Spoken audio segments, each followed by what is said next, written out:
Alright friends, this question में मैं given that the time period of revolution of electron in its ground state orbit in a hydrogen atom is 1.6 into 10 to the power minus 16 seconds. The frequency of revolution of the electron in the first excited state is.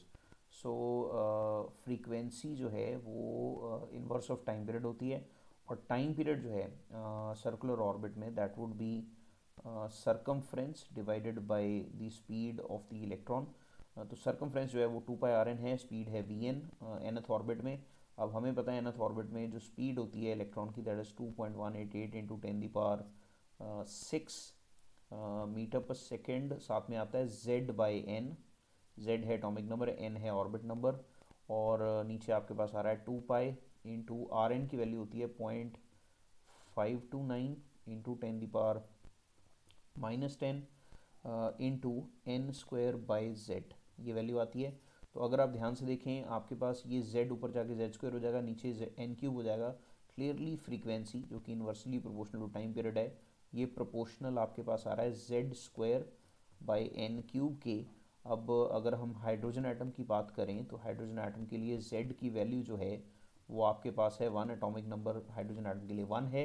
तो frequency अगर दो orbits में अगर हम compare करें f2 by f1, ये आपके पास सीधे सीधे n1 cube by n2 cube हो जाएगा. अब हमें फर्स्ट ऑर्बिट में टाइम पीरियड गिवन था, तो आप इसे रीअरेंज करके ऐसे लिख सकते हैं f2 is equal to f1 into n1 cube by n2 cube, या 1 by t1 into n1 cube by n2 cube, और बस आप इसमें वैल्यू फिल कर दीजिए.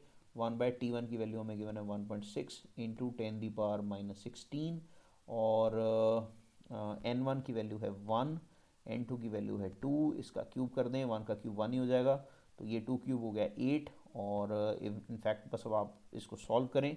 जब इसे सॉल्व करेंगे आपके पास ये वैल्यू आएगी 7.8125 precisely into 10 the power 14.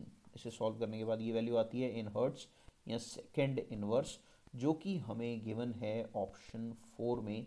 So the correct answer to this question would be option 4.